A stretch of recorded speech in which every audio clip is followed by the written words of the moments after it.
I'm not someone who believes in coincidences. I never have been. So when I started noticing him, I paid attention. It started at a coffee shop near my office. I go there most mornings. Same order, same corner table if it's free. I like routines. I noticed him because he wasn't doing anything. He wasn't ordering. He wasn't on his phone. He was just standing near the entrance facing the room. Most people don't stand like that. I forgot about it. Or I told myself I did.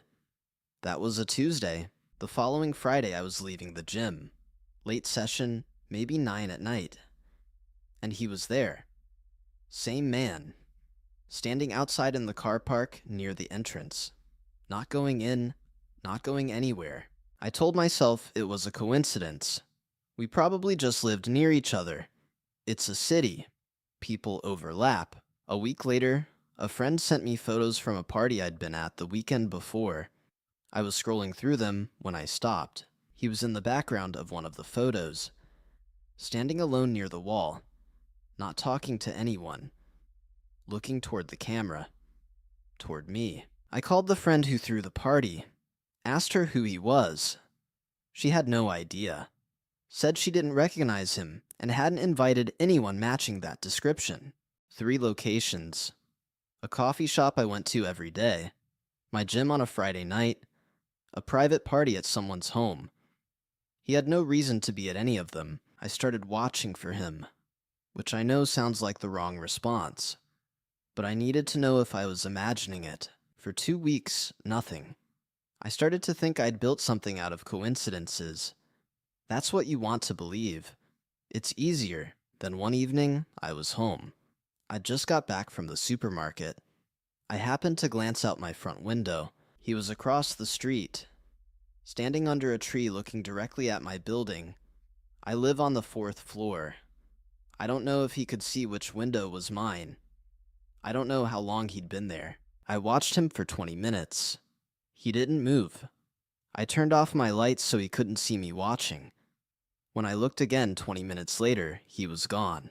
I went to the police the next morning. I told them everything. They took a statement. They told me to document any further sightings and come back if he made contact or came closer. I started keeping my phone ready. I took it everywhere. I told myself the next time I saw him, I'd get a photo. I didn't have to wait long. 4 days later, I was walking back from a friend's place. It was late. The street was empty. I heard footsteps behind me. Not close, but matching my pace. I slowed down. They slowed down. I stopped. They stopped. I turned around and raised my phone. He was there, maybe 30 meters back, standing still. When he saw me raise the phone, he turned and walked around the corner. Fast. Before I could get a clear shot, I got one photo. His back, the edge of his jacket going around a corner. It wasn't enough to identify him. I took it to the police anyway. They said they couldn't do much with it. No face, no name, no direct threat made. I started varying my routes, changing the times I left for work, using different entrances to my building. I felt like I was going insane. 3 weeks after the blurry photo, I decided I'd had enough. I was going to confront him. If I saw him again, I was walking straight up to him. I saw him 2 days later. Same coffee shop. He was outside this time, looking through the window from the street. I put down my coffee. I walked to the door. I pushed it open and went straight up to him. He looked at me like I was a stranger, completely blank. I told him I'd seen him following me. He said he had no idea who I was and had never seen me before. He seemed genuinely confused. He walked away. I stood on the footpath, trying to decide if I believed him. Part of me did. That was the worst part. I went back to the police the next morning with the new sighting. This time they agreed to pull CCTV from outside my building. The footage showed him standing outside my building for over 2 hours the previous night. 2 hours. Just standing there in the dark, looking up at the building. 2 hours.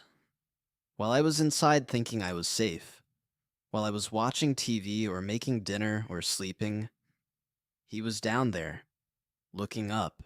The police identified him from the CCTV. He had a name. He had a record. Previous warnings for similar behavior toward two other people.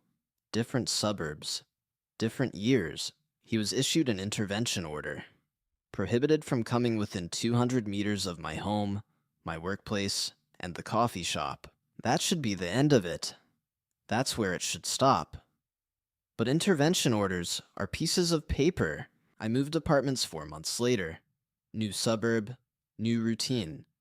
I didn't tell anyone where I was going, except 2 people. I haven't seen him since. It's been 14 months. The police told me he moved interstate. They can't confirm it. I still look at faces differently. In coffee shops, on the street, at parties.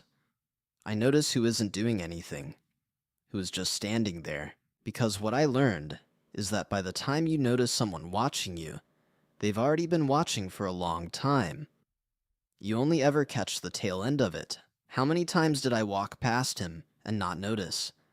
How many times was he in a photo I never looked at closely enough? How long before the coffee shop was he already there? I don't have answers to those questions. I never will. I still have that photo. The one blurry shot of his back going around a corner. I look at it sometimes. I try to understand what he was getting from it. Standing outside my building for 2 hours, watching a lit window. What does a person want from that? I can't answer that either. Somewhere out there is a man the police say moved interstate. That's all they know. That's all I know. But sometimes I'm in a coffee shop, and someone near the door isn't doing anything. And I have to remind myself that most people are just waiting. Most of the time, it's nothing. Most of the time,